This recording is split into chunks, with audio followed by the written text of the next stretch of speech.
You sure you know how to work your great-grandpa's raggedy stove? I got it. But it's gas. Bro, I'm scared. Go get your sister. We don't need her. I can cook. Bro. All you do is turn this knob and light it right here. What are you monkeys doing?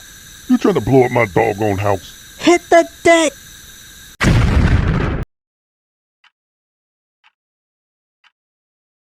What is that?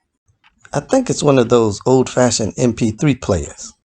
See, you put your finger in one of those numbers and it plays a song.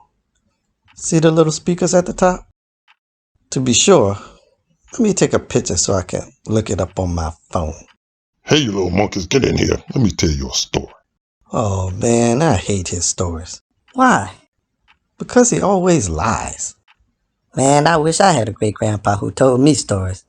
Yeah, alright.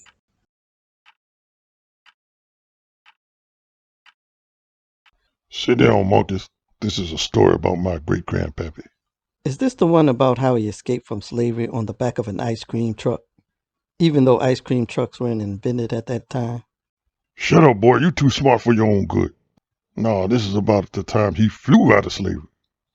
It was known as Colossal Flight at Mayfield Plantation. What you doing there, boy? Looking it up on Wikipedia. Boy, everything ain't on Wikipedia. Ow! Great-Grammy, this banana pudding is so good. Well, thank you, baby. You gotta show me how to make this. I tried to teach your grandma, but she ain't want to listen to me. Heifer. Great-Grammy, can I tell you something? Mama favors Ahmed all the time. Just like your daddy spoils you. No, he doesn't. Yes, he does. I got eyes. But that's the way it's always been, honey. Mother's soft on their sons, father's soft on their daughters.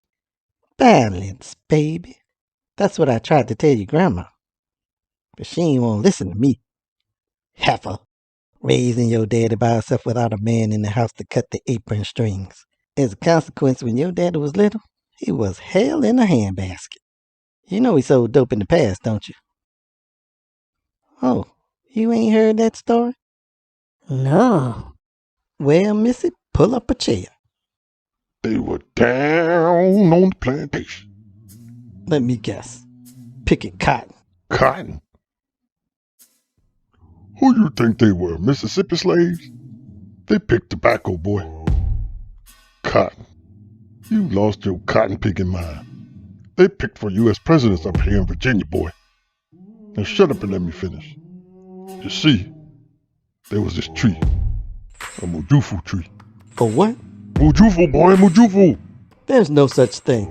Don't tell me, boy. My grandpa told me this story. You calling him a liar? Ow!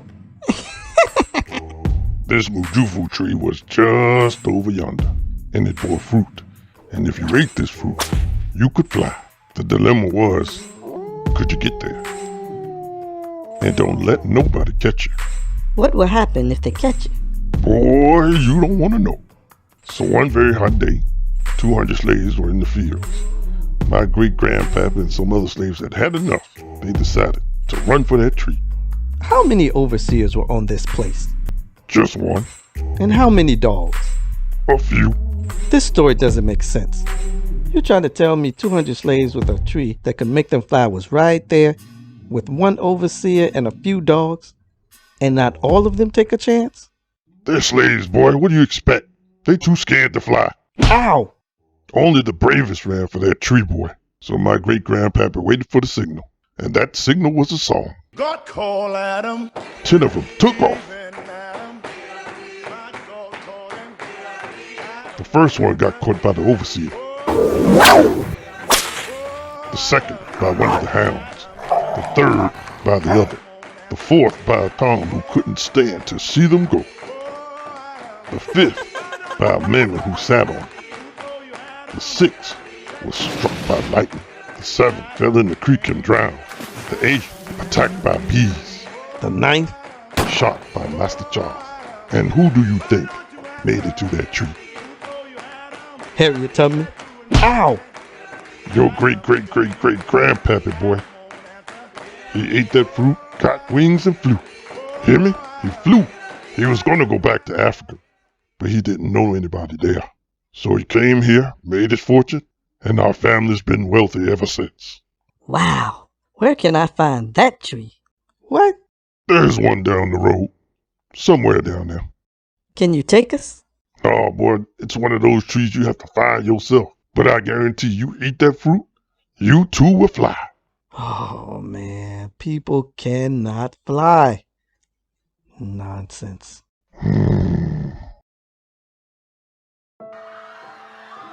And when your father realized all the folks he destroyed selling that stuff, he just couldn't take it anymore. That's too much sugar, baby. Oh, I'm sorry. And stir slowly. That's it, baby. They put your father in a mental hospital.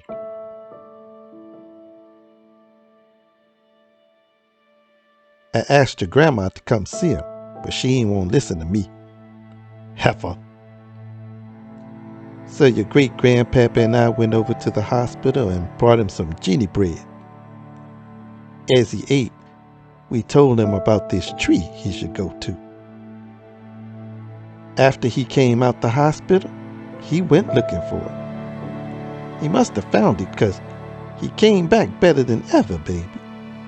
Changed religions, found a beautiful wife, gave me 2 beautiful great-grandbabies, and now travels the world doing his business.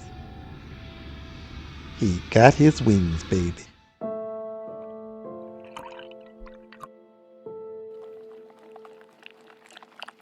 You're doing good with that banana pudding. Thank you, Great-Grammy. But there's one last ingredient I need to show you. It's one my grandma showed me. You want to see? Sure. Bring me that bowl. Take off your shoe. Huh? Go ahead. Now, put your foot in it.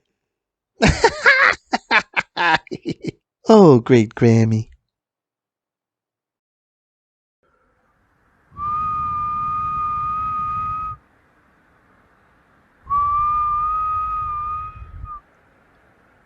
Slow down, Bill. Grace, Ahmed says people can't fly. Did he? His daddy flew right across this sky here. Saw him myself. Last I remember, he kept his wings in his closet somewhere. Sure did. Under a shoebox. Mm-hmm. Old people.